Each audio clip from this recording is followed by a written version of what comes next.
Thousands of years ago, after the death of Prophet Sulaiman, a mystical and special ring disappeared, one of the most mysterious objects in the world.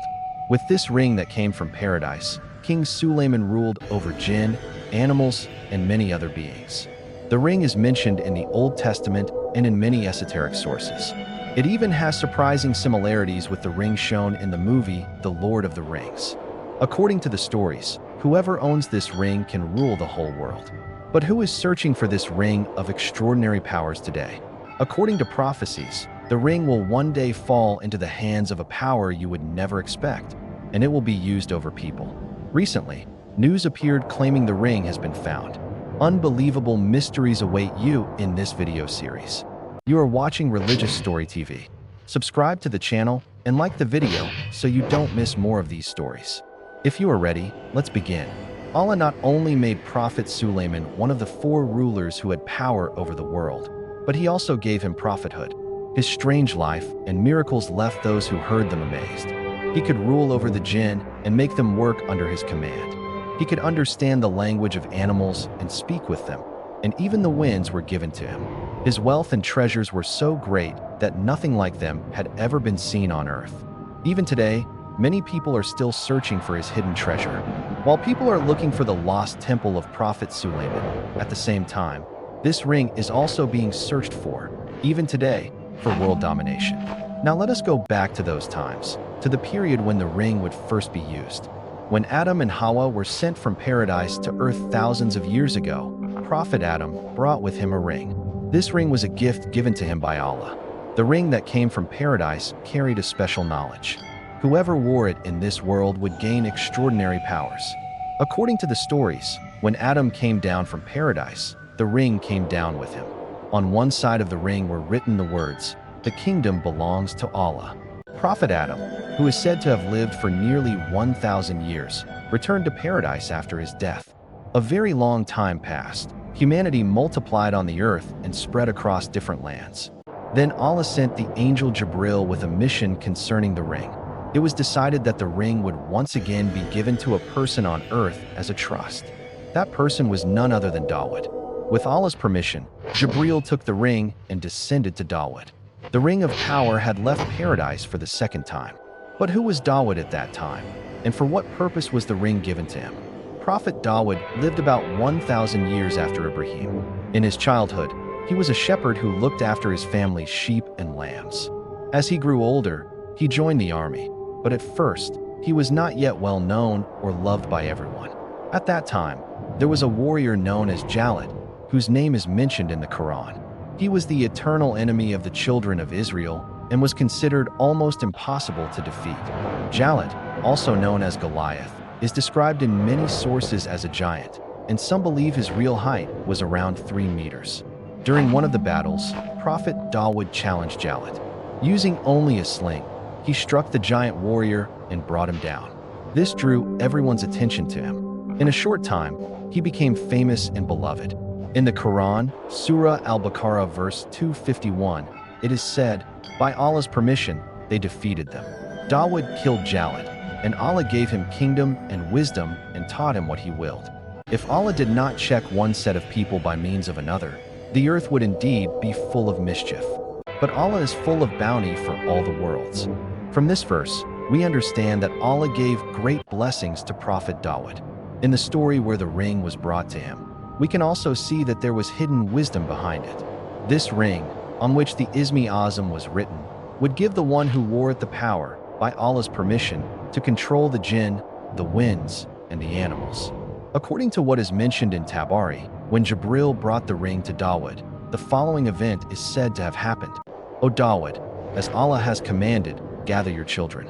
Ask each of them these questions I will give you.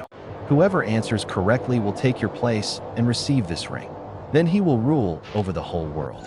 So Prophet Dawood gathered his sons in front of the people and asked them one by one the questions that Jibril had given him. What is the most beautiful thing in the world? What is the ugliest thing? What is the roughest thing? What is the sweetest thing? The questions were different from each other. Among them, only Suleiman gave the correct answers to all of them. But the test became even harder. Although Prophet Dawood was full of wisdom, strong intuition, and a heart deeply connected to his Lord, and he had already decided to choose Suleiman. He knew that the children of Israel might object. They could question his leadership because Suleiman was only 12 years old at that time. His brothers were older and stronger. Like Prophet Yusuf, he too was one of the youngest among his brothers. For this reason, Dawood made the test even more difficult so that the children of Israel would also be satisfied. He said, "What is the thing that if it is good, makes the rest good, and if it is corrupted, makes the rest corrupted?" Everyone gave their own answers, but only one answer pleased the children of Israel. When Suleiman said, "It is the heart," he won everyone's approval. Still, there was one last trial. Prophet Dawood wrote the names of each of his sons on their staffs and locked them in a room. Later, when they entered the room again, only the staff of Prophet Sulaiman had blossomed and grown leaves. After this, Suleiman was accepted by everyone and took his first step toward kingship. In this way, the choice of Suleiman among the 19 sons of Dawood was accepted by all because he had answered all the questions in a way that no one could deny. But there was one thing that Prophet Dawood was not pleased with. While answering every question, Prophet Suleiman kept smiling in a way that seemed disturbing. Prophet Dawood said, "Yes, he gave all the correct answers, but I could not understand why in front of so many people he laughed in such an improper way and made me look small." Prophet Suleiman replied, "I did not know the correct answers to these questions myself. But after each question was asked, an ant over there whispered the right answer to me. I only repeated to you what I heard from it. It appeared that Suleiman had received all his answers from an ant, but this would not change the decision of Prophet Dawood. In the end, Suleiman had given the right answers. The real goal was to reach Allah, and if the means was even an ant, surely there was wisdom in it. Dawood, by Allah's permission, gave him the ring. Thus the ring, through the mission of Jibril, had first passed to Adam, then to Dawood, and from him to Suleiman. According to what we learned from Hadith, the ring will one day be passed to one more person. When you hear who that person is, you will be very surprised because this person will use the ring in the future over the people of the earth. So don't go anywhere. Now let's take a closer look at the ring. Allah gave Prophet Suleiman this ring, also called the Seal of Suleiman. According to belief, it carried a secret of one of the hidden names of Allah, a name known only to very few people and angels. With this secret knowledge on the ring and by Allah's permission, Prophet Suleiman was given great power. With it, he became one of the greatest rulers ever, ruling over the jinn, the animals, and the winds. When he wanted to command them, he would put on the ring and give his orders with it. The Seal of Suleiman, this ring, is known among Muslims as Hatim Suleiman, while Christians call it the Star of David. Since Prophet Suleiman was from the children of Israel, the Jews later placed the Star of David symbol from the ring onto the flag of Israel. Today, this has caused some confusion among Muslims. Many people think of the star as belonging to Israel or even to the Masons. But historically, the use of this symbol by Israel is actually quite recent. During the Ottoman period, this symbol was often used in markets, on plates, on swords, in mosque decorations, and even on gravestones. Even today, it is still possible to see this six-pointed star in many places. In fact, this star symbol comes from Prophet Dawood, and Dawood, like all the other prophets, is also sacred to us Muslims. Today, many people wear a ring designed after the ring of Prophet Suleiman as jewelry. It is said that wearing it in this way is allowed, but it is important to note that it does not bring any benefit to the one who wears it. Some people believe that by wearing this ring they can keep jinn away from themselves, but unfortunately, this belief has no truth. The story of the power ring of Prophet Suleiman and its similarities with the events in the Lord of the Rings movies is also striking. The idea of a power ring that gives its owner supernatural abilities is present there too, and it is clear that it was inspired by the life of Prophet Suleiman. Now let us go back to the time of Prophet Suleiman, to his army of jinn, and see where else he used them. Thousands of years ago, the beings of the jinn world crossed into our dimension and attacked humans by entering into people. The jinn caused great chaos at that time. One of the most extraordinary events in human history took place during the time of Prophet Suleiman. But the events he witnessed in his lifetime were not limited to this. The year was 970 before Christ. About 3,000 years ago in Gaza, a baby was born. No one knew yet that this child would one day rule his nation at a young age and become one of the four greatest rulers the world has ever seen. But the most important thing was neither his kingship nor the wealth he would inherit at a young age. Above all, he would be a prophet chosen by Allah. The death of his father, Prophet Dawood, was near. Before passing away, Dawood sat his son Suleiman in front of him and gave him important advice. Do not expect anything from people, for this is the essence of true wealth. Do not desire the blessings that Allah has given to others and not to you, for this is the sign of poverty. Make sure that the day you are in is better than the day before. Stay away from actions and words that will make you apologize later. And when you are angry, leave the place you are in. A very short time later, Prophet Dawood, in the middle of his house, came face to face with the angel of death, Azrael. His rule had lasted for 40 years. He had conquered Jerusalem and made it the capital of his kingdom. He gave the children of Israel their most glorious period. Now it was the turn of his son, Prophet Sulaiman. Like all other prophets, he too would rule his people with justice. It was now the beginning of an extraordinary time for Prophet Sulaiman, the prophet known in history as the one who showed the most miracles. From this point on, incredible and mysterious events would take place.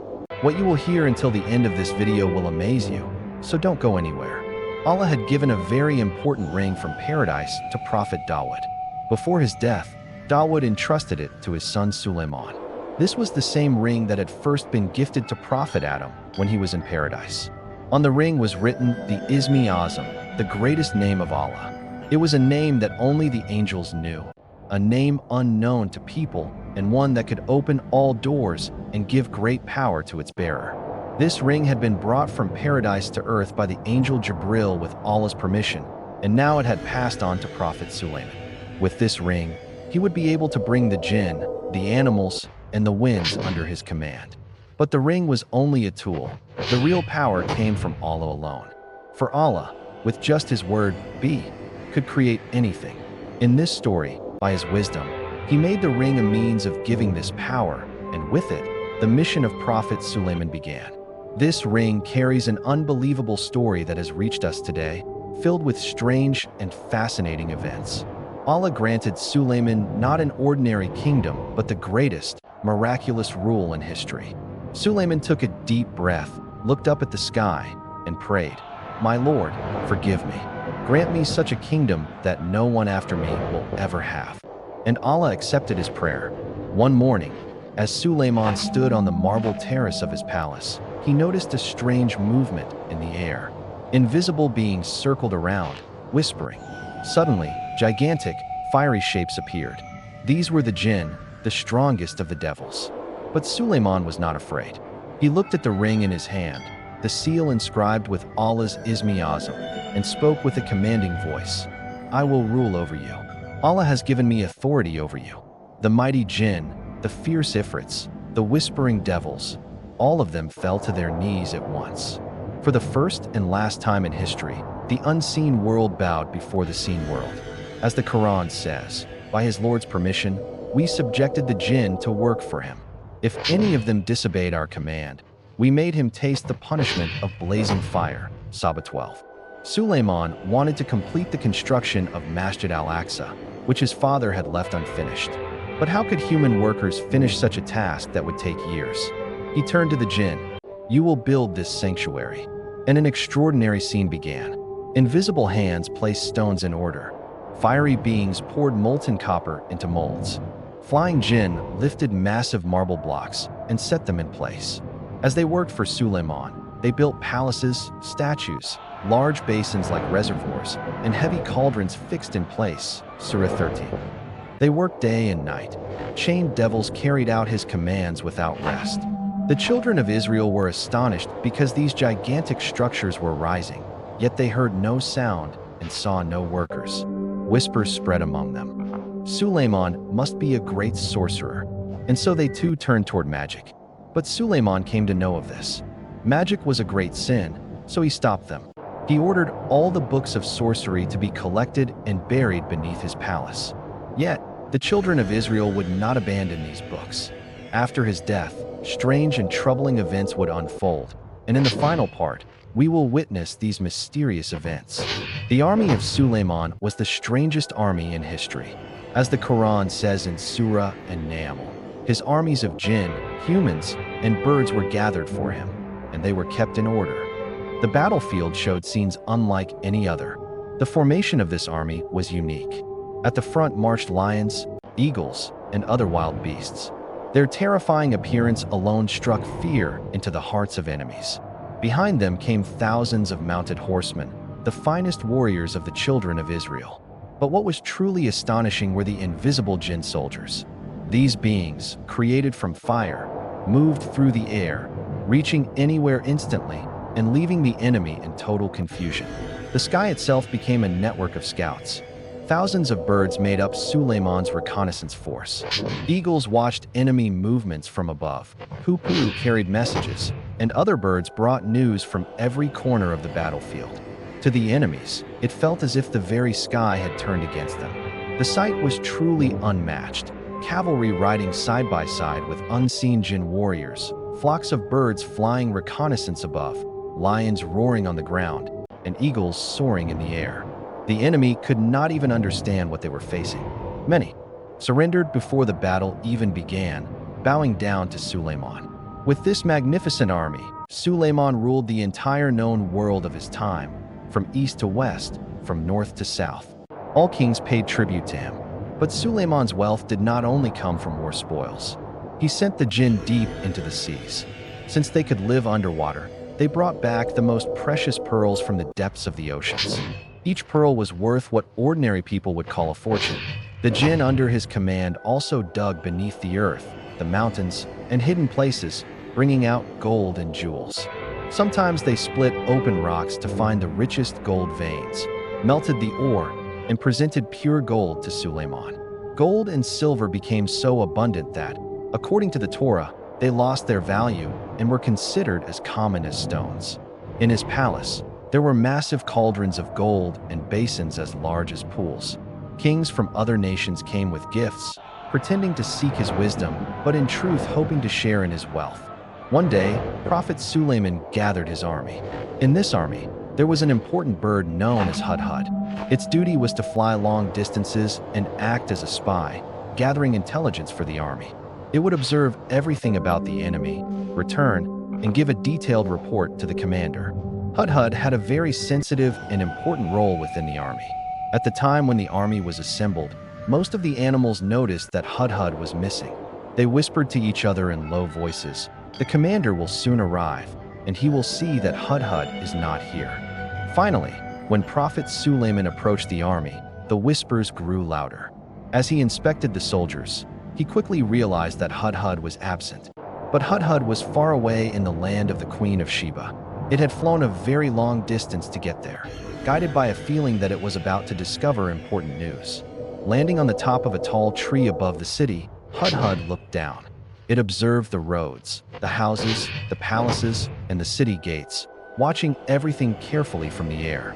Soon, it noticed something unusual. The people seemed to be gathering for a large ceremony. Hudhud asked another bird in the area, "Oh, beautiful Hudhud, please tell me what is happening in this city."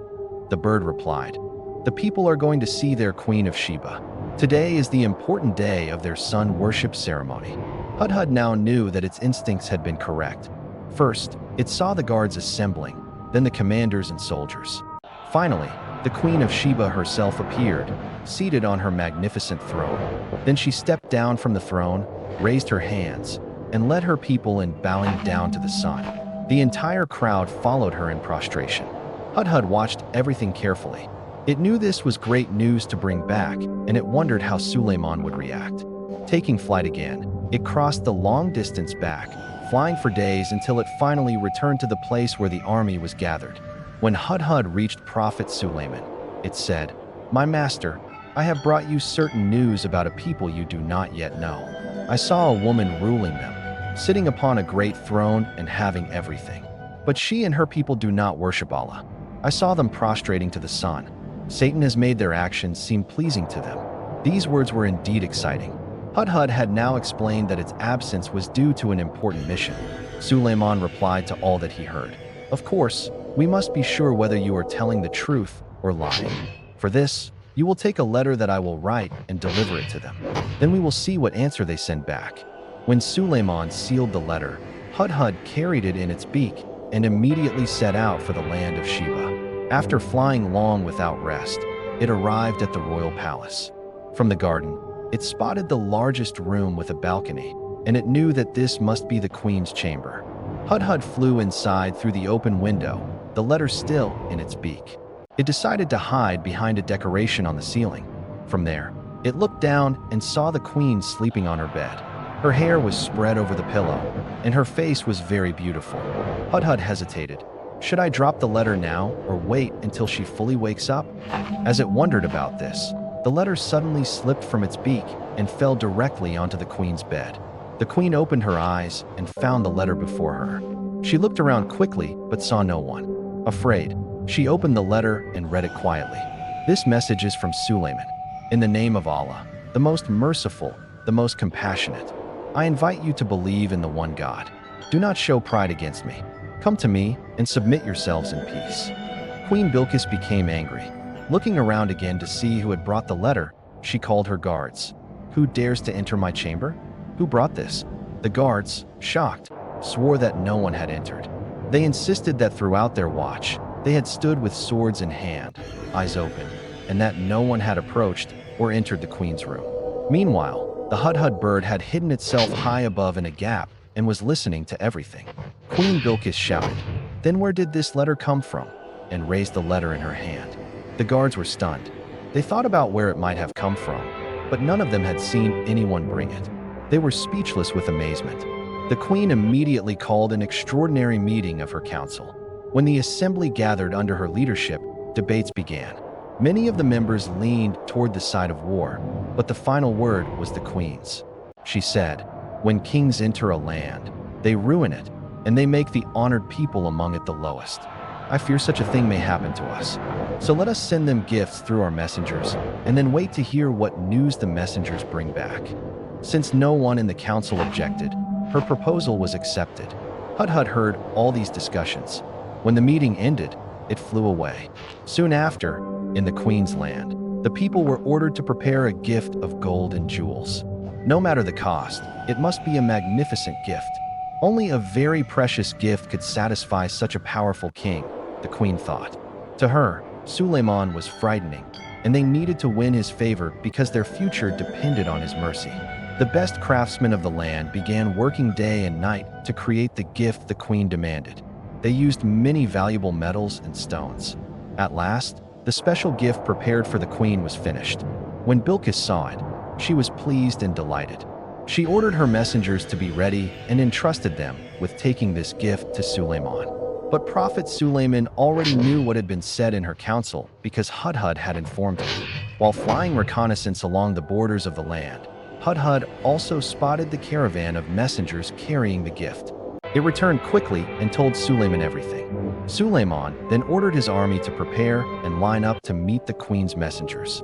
When Bilqis's messengers arrived, they suddenly found themselves face to face with a mighty army. The messengers were shocked at what they saw. The army was not made of humans alone. There were lions, tigers, elephants, birds, and many other animals marching alongside the soldiers. They even saw that the army could travel from one place to another by means of the winds. Their eyes widened in disbelief, and their mouths remained open. This was a magnificent and terrifying army, unlike anything they had ever seen before. When they noticed weapons that moved on their own, their amazement and fear grew even stronger. Terrified, they whispered among themselves, asking what this could possibly be. The officer who escorted them said calmly, "This is only a small unit of the jinn doing their morning training." The Hudhud heard all these discussions. When the meeting ended, it flew away. Soon after, in the queen's land, the people were ordered to prepare a gift of gold and jewels. No matter the cost, it must be a magnificent gift. Only a very precious gift could satisfy such a powerful king, the queen thought.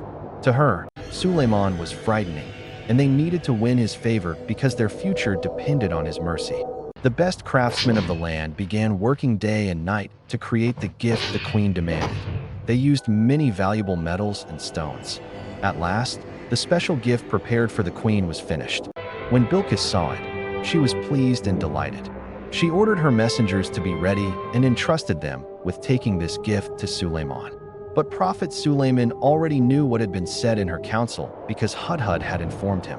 While flying reconnaissance along the borders of the land, Hudhud also spotted the caravan of messengers carrying the gift. It returned quickly and told Suleiman everything. Suleiman then ordered his army to prepare and line up to meet the queen's messengers. When Bilqis's messengers arrived, they suddenly found themselves face to face with a mighty army. The messengers were shocked at what they saw. The army was not made of humans alone. There were lions, tigers, elephants, birds, and many other animals marching alongside the soldiers. They even saw that the army could travel from one place to another by means of the winds. Their eyes widened in disbelief, and their mouths remained open. This was a magnificent and terrifying army, unlike anything they had ever seen before. When they noticed weapons that moved on their own, their amazement and fear grew even stronger. Terrified, they whispered among themselves, asking what this could possibly be. The officer who escorted them said calmly, "This is only a small unit of the jinn doing their morning training." The messengers were left speechless. They became even more eager to meet Prophet Sulaiman. But when they finally spoke with him, things did not go as they had hoped. Prophet Sulaiman refused the queen's expensive gifts and said, "Do you try to offer me wealth? What Allah has given me is far better than what He has given you. Take back your gift and return with it. If I come against you with a force you cannot even imagine, I will drive you out of your city as humble and powerless people." The messengers understood the message clearly. They returned to their land and told Queen Balqis everything that had happened. Now the queen had only one option left. She had to go to Suleiman's palace and meet him face to face. At the same time, Prophet Sulaiman held a gathering in his own city. He said to his council, "I expect the queen will come to meet me, but before she arrives, who among you can bring me her throne?" One of the jinn under his command stepped forward and said, "I can bring it to you before you rise from your seat. Everyone here knows my ability." But then a scholar in the assembly, a man whom Allah had given special knowledge of Laduni, said, "I will bring it to you before your eyes can even blink." As soon as Prophet Sulaiman accepted this, in the blink of an eye, the throne of Queen Balqis appeared before him. Perhaps for the first time in human history, something like teleportation had taken place. The throne was there suddenly, right before their eyes. Everyone was astonished. The throne was massive and splendid. As they gazed at it, they began to reflect deeply on what they had just witnessed. Prophet Sulaiman was a wise prophet. After the throne was brought to him, he ordered that its design be changed. As the Queen of Sheba approached his land, she began to notice strange things along the way. What her messengers had told her was true. Unusual and extraordinary events were happening here. The closer she came to the palace, the greater her amazement grew. She saw part of Suleiman's army, the most powerful, terrifying, and extraordinary army ever gathered on earth. Her fear increased, her heart raced, and her breath grew short. She realized this was not something humans could achieve. There had to be a higher spiritual power behind it. The pride and confidence she once felt in her own kingdom began to fade. By the time she reached the city, her ego and arrogance had sunk into the ground. Her fear slowly turned into admiration. Soon, Balqis stepped into the magnificent palace Suleiman had built. What she saw was unlike anything she had ever witnessed. Suleiman's kingdom was not built only on wealth and power, but also on incredible art and architecture. Golden columns, doors decorated with jewels, and fine craftsmanship dazzled her eyes. The most stunning sight was the palace entrance. The floor was made of crystal clear glass with flowing water underneath. It was so transparent and shining that it looked like a deep pool. When Balqis reached the palace entrance, she thought it was water. To avoid getting wet, she lifted her dress. But Prophet Sulaiman said, "There is no need to lift your garment. This is a clear crystal floor. Walk across it." After she crossed, Suleiman showed her the throne. Balqis was astonished. Suleiman asked, "Is your throne like this?" The queen looked carefully. At first, she did not know what to say. She recognized it as her throne, but something seemed different. Then, on closer look, she realized it was indeed hers, brought from her palace before she arrived. with changes made to its design. This was yet another proof of Suleiman's power. Balkis was filled with admiration and thought deeply. She realized how weak her nation's beliefs were compared to the wisdom and truth of Prophet Sulaiman. She understood that the sun she and her people worshipped was nothing but a trap made attractive by Satan. For the first time, the brightness of the sun went dark in her heart, and a new light, one that never sets, filled her soul. The queen decided it was time to declare her faith. With sincere feelings, she admitted that she had been deceiving herself, and she accepted Islam. Soon after, Prophet Sulaiman and Queen Balkis were married. As a result of these events, the people of Sheba followed their queen. In a short time, they abandoned sun worship and began to bow only to Allah. According to Islamic sources, Prophet Sulaiman lived for about 500 years. One day, as he marched with his army, they approached the Valley of the Ants. At that moment, he heard the voice of one of the ants calling out, "O ants, go into your homes so that Suleiman and his army do not crush you without noticing." When Suleiman heard these words, he smiled and replied to the ant, "My kingdom is temporary. The life of this world is limited, but the reward of saying La ilaha illallah, the oneness of Allah, is eternal." Allah had given Prophet Sulaiman a life full of miracles and glory. He was both a king and a prophet. But when the end of his life came, a surprising death awaited him. One day, Suleiman withdrew into his private chamber in the palace. The doors were closed. Alone in silence, he suddenly noticed a young man standing with him in the room. "Who are you?" he asked. The young man replied, "O Prophet of Allah, peace be upon you." Suleiman asked, "How did you enter here?" The young man answered, "O Suleiman, I am the one whom the guards at your door cannot stop. The palaces I enter fall silent. The bodies I visit soon lie in the soil." At these words, Suleiman realized this was the angel of death, Azrael. Leaning on his staff, Suleiman stood and spoke with Azrael. Then, as his soul was taken, the prophet remained standing still, resting upon his staff. Soon after, Prophet Sulaiman and Queen Balkis were married. As a result of these events, the people of Sheba followed their queen. In a short time, they abandoned sun worship and began to bow only to Allah. According to Islamic sources, Prophet Sulaiman lived for about 500 years. One day, as he marched with his army, they approached the Valley of the Ants. At that moment, he heard the voice of one of the ants calling out, "O ants, go into your homes so that Suleiman and his army do not crush you without noticing." When Suleiman heard these words, he smiled and replied to the ant, "My kingdom is temporary. The life of this world is limited, but the reward of saying La ilaha illallah, the oneness of Allah, is eternal." Allah had given Prophet Sulaiman a life full of miracles and glory. He was both a king and a prophet. But when the end of his life came, a surprising death awaited him. One day, Suleiman withdrew into his private chamber in the palace. The doors were closed. Alone in silence, he suddenly noticed a young man standing with him in the room. "Who are you?" he asked. The young man replied, "O Prophet of Allah, peace be upon you." Suleiman asked, "How did you enter here?" The young man answered, "O Suleiman, I am the one whom the guards at your door cannot stop. The palaces I enter fall silent. The bodies I visit soon lie in the soil." At these words, Suleiman realized this was the angel of death, Azrael. Leaning on his staff, Suleiman stood and spoke with Azrael. Then, as his soul was taken, the prophet remained standing still, resting upon his staff. Days and months passed. People who saw Suleiman standing at his staff thought he was alive. Out of respect, they did not disturb him. Even the jinn believed he was still alive.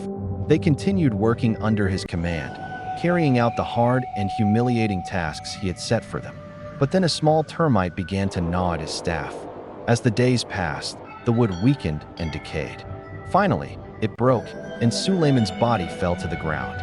Only then did everyone realize that Prophet Sulaiman had died long before. The Quran tells us about this event, showing us that even the jinn do not know the unseen. They did not realize he had died until a creature of the earth ate away his staff. And when he fell, the jinn understood that if they had known the unseen, they would not have remained in humiliating labor. The jinn were left in shock. Their master had long been dead, and they had been working in vain, carrying out heavy labor for nothing. Thus ended a kingdom unlike any other in history. Suleiman was the only prophet who ruled over the jinn. After him, no one ever had, and no one ever will have, such power. With the death of Prophet Sulaiman, Allah caused the ring on his finger to disappear. The ring was lost, and until today, many people across the world are still searching for it. The children of Israel also returned to the books of magic and Kabbalah that Suleiman had forbidden and buried, and they began to study them again. In Beit al-Maqdis, the sanctuary built with the help of the jinn, rested the Holy Ark of the Covenant. But not long after Suleiman's death, King Nebuchadnezzar attacked Jerusalem, burning the city and destroying it. The time of Prophet Sulaiman had taken place in the sacred site known then as Beit al-Maqdis, which today we call Masjid al-Aqsa. Over the centuries, this sanctuary was destroyed and rebuilt several times and eventually became known by the name we know today. The story told in our noble Quran is a sign of the greatness of knowledge, the honor of scholars, and the fact that knowledge is a blessing from Allah, a blessing that requires gratitude. If you enjoyed this video, please click the like button, leave a comment, and subscribe to the channel. With your support, we can reach more people and share this story further. See you in the next video on Religious Story TV. May Allah protect you.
You